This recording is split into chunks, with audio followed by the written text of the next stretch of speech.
네, 이렇게 지난주 금요일부터 있었던 소식들 함께 모닝 브리핑 시간 가져봤는데요. 그렇다면 어떻게 또 주말 중에는 증시들이 마감됐을지 살펴보겠습니다. 김민아 앵커 마감 상황 전해주세요. 네, 분위기가 많이 개선이 되고 있습니다. 미국 증시뿐만 아니라 유럽 증시도 조금씩 활짝 피어나는 듯한 모습을 하고 있는데요. 우선 금요일 시장에서는 유럽 증시도 일제히 올랐습니다. 보시면 범유럽 스톡스인 유로스톡스 50 지수가 0.63% 상승하며 4,390포인트 선에서 장을 마쳤는데요. 흐름 월요일부터 살펴보시면 지속적으로 올라가는 모습을 확인해 보실 수 있습니다.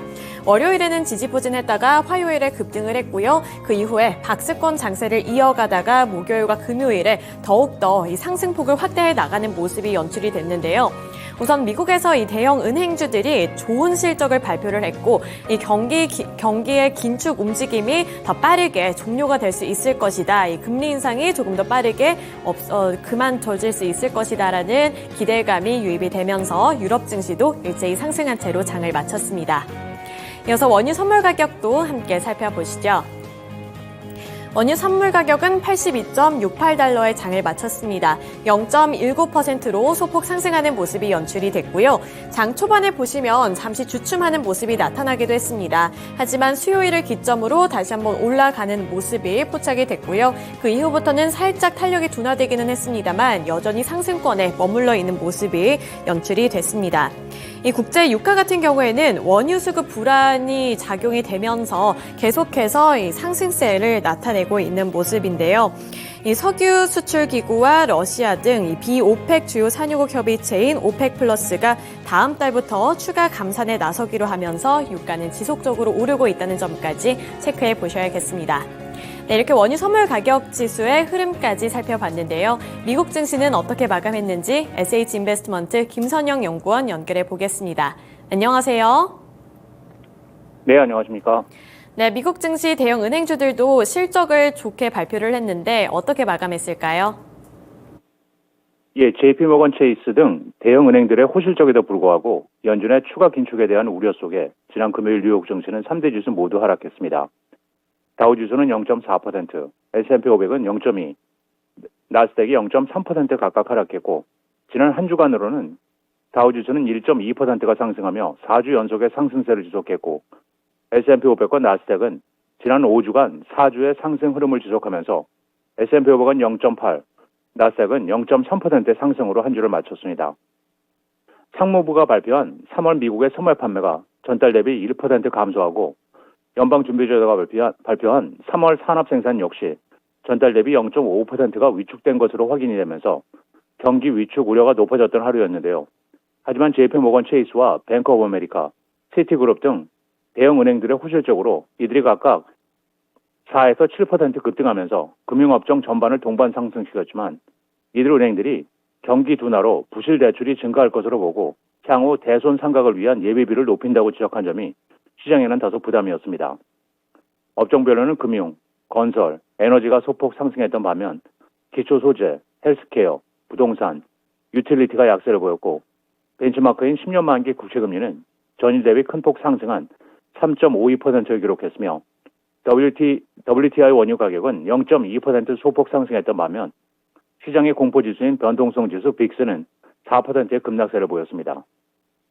특징 종목들을 보면 대형 제약사 머크가 공식적으로 주당 114달러 01센트, 총 54억 2천만 달러에 인수한다고 밝힌 이후 샌디에고 기반의 바이오 업체 프로메테우스 바이오사이언스의 주가가 1.04%의 상승세를 보였으며 일론 머스크 CEO가 챗 GPT 개발사인 오픈AI와 경쟁기 위해 X.AI로 명명된 새로운 인공지능 스타트업을 만들었다고 밝혔는데요. 소식통에 따르면 머스크는 이 스타트업을 설립하기 위해 엔비디아에서 고성능 GPI를 수천 개 사들였다는 소식인 가운데 지난 금요일 테슬라의 주가는 0.4%의 약세를 보였습니다. 5월 3일 연방준비제도의 FOMC를 앞두고 미국의 재무부 장관과 연준 위원들의 전망이 엇갈리면서 시장에는 불확실성을 야기하고 있습니다. 제넷 옐렌 재무장관은 실리콘밸리 은행의 파산 여파로 많은 은행들이 신중한 정책을 펼치고 있어서 추가 금리 인상 필요성이 없어질 수 있다고 밝힌 반면 비둘기파 인사로 분류되고 있는 크리스토퍼 윌러 연준 이사는 추가 긴축 통화 정책이 필요하다는 입장을 밝힌 건데요. 먼저 옐런 장관은 CNN과의 인터뷰를 통해 지난달 은행들의 파산의 여파를 막으려는 조치들로 인해 예금 유출이 안정되고 상황이 진정됐다면서 이런 상황에서 은행들은 좀 더 신중해지려고 하는데 이미 대출 기준을 강화하던 은행들이 이를 더 강화할 수 있다면서 이 같은 움직임이 신용 제한을 초래해 연준의 추가 금리 인상 필요성을 대체할 수 있다고 말했습니다. 하지만 아직 자신의 기존 경제 전망을 바꿀 정도로 충분히 많거나 중요한 변화를 보지 못했다고 덧붙이고 있는데요. 반면 윌러 이사는 텍사스 샌안토니오의 한 컨퍼런스를 통해 미국의 경기 침체 우려에도 불구하고 연준이 추가로 금리를 올려야 한다면서 연준의 공격적인 금리 인상에도 아직 인플레이션 문제를 해결하지 못한 점을 지적하면서 SBB의 파산 등 은행 위기가 실물 경제에 별다른 영향을 주지 않았다는 점도 언급하고 있습니다. 글로벌 중앙은행들이 지난해 연간 규모로 1950년 이후 가장 많은 1136톤의 금을 매입했고 올 들어서도 구매 열기가 지속되면서 최근에 금 가격의 상승을 이끌고 있다는 분석입니다. 세계금위원회 WGC에 따르면 지난 1월부터 2월까지 세계 중앙은행들은 2010년 동기 대비 가장 많은 125톤을 구매했으며 2월에는 52톤을 구매하면서 11개월 연속의 순매입을 기록했는데요. 위원회 측은 주로 신흥국들이 적극적으로 사들이고 있다고 지적을 하고 있습니다. 한 예로 중국의 인민은행은 지난 3월 18톤을 추가한 것을 비롯해 2068톤을 보유하고 있다고 공개했고 러시아 중앙은행 역시 지난 2월 1년여 만에 보유량을 공개하면서 지난해 1월보다 31톤이 증가한 2330톤을 보유하고 있다고 공시했으며 러시아의 외환 보유액 대비 금은 24%로 분석이 됐으며 2017년부터 금을 다시 사들이고 있다는 인도의 중앙은행 역시 약 200톤 이상을 구매해 세계에서 9번째로 많은 790톤을 보유하고 있는 것으로 알려져 있으며 튀르키예는 세계에서 가장 많은 148톤을 매입했는데요. 세계금위원회 측은 중앙은행들이 금 매입을 하는 이유로 인플레이션과 우크라이나 전쟁 발발로 야기된 지정학적 불안 때문이라면서 이들의 안전자산 수요 현상이 커지면서 금 수요 역시 역대 최대를 보이고 있다고 설명하고 있습니다. 공급업체의 부품 결함 문제로 737 맥스 기종의 생산 및 인도가 대거 지연될 것이라고 밝힌 항공기 제작사 보잉의 주가가 지난 금요일 5.5%가 하락해 201달러 72센트에 마감됐습니다. 항공기의 뒤쪽 동체를 수직 꼬리 날개와 연결해 보잉에 납품하는 스피릿 에어로 시스템즈는 전일 737 모델의 품질 문제를 보잉에 알렸고 이에 따라 보잉 측은 737 맥스 항공기의 생산과 인도를 일시 중단한다고 밝힌 건데요. 보잉은 이 연결 구조물을 만드는 공정이 항공당국 규정에 어긋난다고 지적하면서 2019년 납품 부분부터 이런 문제가 발생한 것으로 추정하고 있으며 보잉은 부품 결함으로 생산 및 보관 중인 737 맥스 항공기 상당수가 영향을 받을 수 있으며 당분간 인도량이 줄어들 수 있다고 밝히고 있는 가운데 보잉은 이번 결함이 비행 안전과는 관련이 없으며 현재 운항 중인 항공기는 계속 운항할 수 있다고 발표했습니다. 마지막으로 내일은 전미 건설업협회 4월 주택시장 지수가 발표되며 시장 예상은 전달 대비 소폭 상승한 45이며 이어 4월 뉴욕 지역의 제조업 지표인 엠파이어 스테이트 인덱스가 이어지고 시장 예상은 전달보다 개선된 마이너스 19입니다. 이어 스테이트 스트릿, 찰스 슈왑, 에퀴티 라이프스타일 프로퍼티스, 크로스퍼스트 뱅크 쉐어스, JB 헌트 트랜스포트 서비스, M&T 뱅크, 피너클 파이낸셜, FB 파이낸셜 코프, 그리고 미드웨스트 에너지 이미션스가 지난 분기 실적을 발표할 예정입니다. 네, 주요 증시 일정까지 짚어드렸습니다. 미국 증시 마감 시황 전해드렸고요. 오늘 말씀 고맙습니다. 네, 감사합니다. 네, 이렇게 유럽 증시에 이어서 미국 증시 마감 상황까지 전해드렸습니다. 전일장, 금요일 일장에서 국내 증시는 어떻게 마감했는지 국내 증시 마감 시황도 함께 살펴보시죠. 코스피 지수는 6거래일 연속 상승하면서 지난주에는 하루도 빠짐없이 상승하는 모습을 나타냈습니다. 미국의 노동부가 발표했던 미국의 소비자 물가지수인 CPI에 이어서 생산자 물가지수인 PPI까지 완화되는 모습이 나타나며 우려감이 다소 진정되는 모습이 나타난 건데요. 이에 따라 전일 대비 0.38% 오른 2,571포인트에서 장을 마쳤습니다. 장 초반에는 0.7%가량 튀어오르면서 시작을 했지만 이 탄력이 조금씩 둔화됐다는 점은 함께 체크를 해보셔야겠습니다. 이어서 업종별 흐름 살펴보도록 하겠습니다. 보시면 혼조세가 나타나고 있는데요. 대형주 중심으로 봤을 때는 약간의 하락세가 나타나면서 조정을 받는 듯한 모습이 나타났지만 지난 금요일 시장에서는 성장주 중심 그리고 경기 민감주 중심의 상승세가 연출이 됐습니다. 그중에서도 2차전지 소재 종목들이 관심을 많이 받았는데요. 대표적으로 알루미늄, 니켈, 그리고 리튬 등이 대표적입니다. 포스코 그룹주들을 필두로 이렇게 2차전지 소재주들을 향한 투자 심리가 일제히 개선되는 모습이 나타났는데 우선 포스코 그룹주들부터 함께 살펴보도록 하겠습니다. 포스코 그룹주 살펴보시면 포스코홀딩스가 대표적으로 6.26% 오르는 모습이 연출이 됐습니다. 그 밖에 또 보시면 포스코 퓨처엠이 13.04% 급등하는 흐름이 나타났는데요. 이 포스코 그룹이 일본 완성차 업체인 혼다와 기존 철강 분야뿐만 아니라 2차 전지 소재 분야로 파트너십을 확대하겠다고 나섰습니다. 이러한 소식이 투자 심리를 개선시키기도 했고요. 이렇게 포스코 그룹의 시가총액이 2차 전지를 등에 업고 20조 원을 넘기면서 카카오 그룹주들을 제치는 모습이 나타나기도 했습니다. 포스코 그룹은 혼다와의 협업 소식을 전해오면서 새로운 비전까지 제시를 했는데요. 포스코 인터내셔널은 주가 저평가 개선을 위해서 친환경 종합사업 회사로 전환하겠다는 비전을 내세웠습니다. 새로운 비전을 제시를 하면서 기존의 종합상사에서 벗어나 친환경 에너지, 철강, 식량, 신사업 등 이 4개 사업 영역의 포트폴리오를 강화하겠다고 나섰는데요. 포스코 계열사 간의 시너지 효과도 커질 것이라는 기대감과 함께 1분기 실적이 시장의 컨센서스를 상회할 것이라는 호 전망까지 제시가 됐습니다. 포스코 퓨처엠이 13.04% 오르면서 34만 2,500원에 장을 마쳤습니다. 네, 이어서 아까 살펴봤던 포스코 홀딩스의 주가도 함께 체크해 보시죠. 6.26% 오르면서 41만 6천 원의 종가를 형성해냈습니다. 그 밖에 포스코 인터내셔널도 19.1% 급등했고요. 포스코 엠텍도 23.48% 오른 28,400원의 장을 마쳤는데 코스닥 시장에 있는 만큼 이후에 넘어가서 더 자세하게 보도록 하겠습니다. 또 포스코 스틸리온도 14.81% 상승한 채로 장을 마쳤는데요. 이렇게 포스코 그룹이 에너지 사업과 2차 전지 분야에 힘을 쓰겠다고 나섰고 혼다와 손을 잡고 2차 전지 분야에서 협력한다는 소식이 나비 효과처럼 소재 기업들 전반으로 영향력을 행사를 했습니다.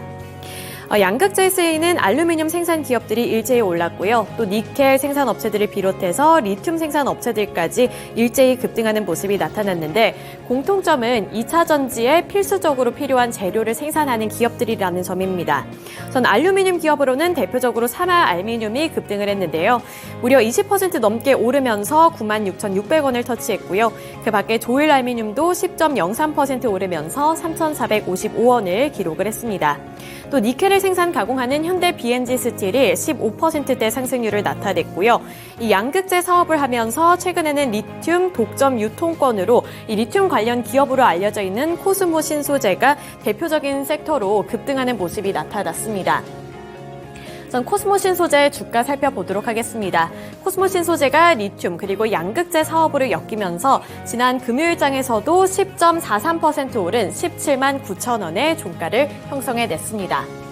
그 밖에 코스모 화학도 4.09% 오르면서 7만 6,400원의 종가를 형성해냈고요. 그리고 금양 같은 경우에도 탄력을 받았습니다. 2차 전지 관련 종목으로 엮이면서 8.29% 급등하는 흐름이 나타났고요. 77,100원의 종가를 형성해냈는데 장 초반에 급등하는 이후에는 탄력이 둔화되면서 8%대까지 약간은 밀리는 모습이 나타났습니다. 그 이외에 리튬 관련 종목으로 엮이고 있는 광무도 역시 6.77% 오르면서 4,730원을 기록을 했습니다. 네, 이어서 다음으로 주목받았던 섹터들 살펴보도록 하겠습니다. 바로 조선주들인데요.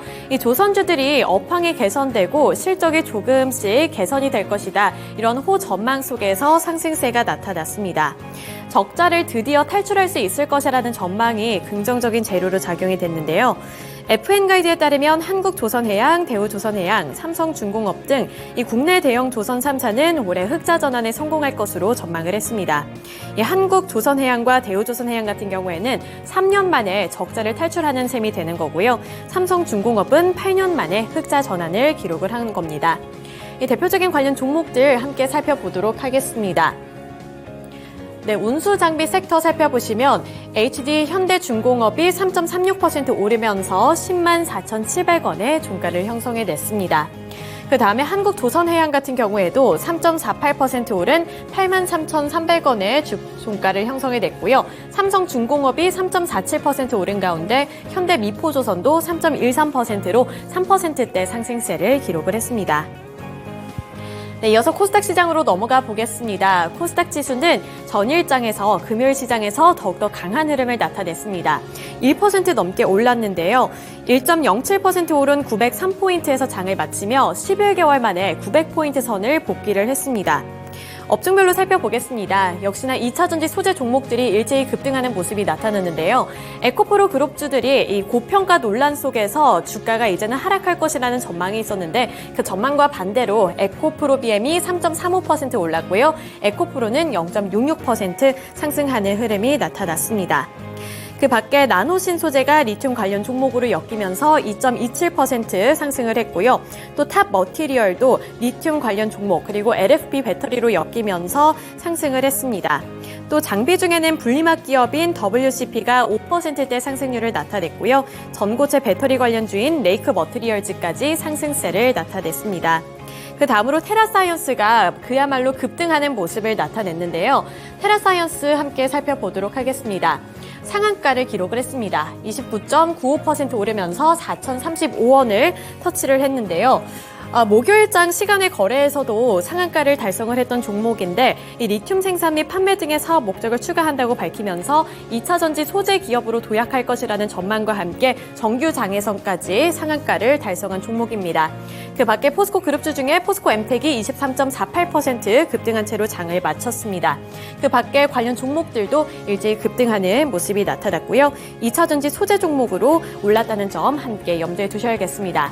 그 다음으로 철강 섹터들 살펴보겠습니다. 보시면 동국 SNC, 금강철강 이렇게 철강 관련 종목들이 일제히 또 상승하는 흐름이 나타났습니다. 금강철강과 PJ메탈, 영신금속 그리고 경남스틸 등등 다 올랐는데요. 올해 철강 생산량이 회복이 될 거고 유통가격 상승에 힘입어 업황이 개선될 것으로 점쳐지는 가운데 중국의 경제활동 재개 그리고 미국의 금리 인상 기조가 완화된다면 하반기까지는 실적 개선이 이뤄질 수 있을 것이라는 전망이 호재로 작용이 됐습니다. 마지막으로 제약바이오 섹터들 살펴보겠습니다. 미국의 암학회 AACR 기대감 속에 관련 종목들이 급등을 했는데요. 그 밖에 또 신약 모멘텀을 안고 있는 또 임상 소식을 안고 있는 종목들이 일제히 올랐습니다. 박셀바이오가 29.89% 상한가를 찍으면서 57,800원의 종가를 형성해냈는데 간암치료제가 치료 목적 사용 승인 소식을 전해오면서 상한가를 기록을 했고요. 신라젠 같은 경우에도 16.35% 올라 6,850원의 종가를 형성해냈습니다. 이 항암 신약이 국내에서도 임상을 진행하게 되었다는 소식이 호재로 작용이 됐습니다. 네, 이렇게 코스닥 시장에서의 특징주들까지 함께 알아봤고요. 글로벌 증시 그리고 국내 증시 마감 시황 전해드렸습니다.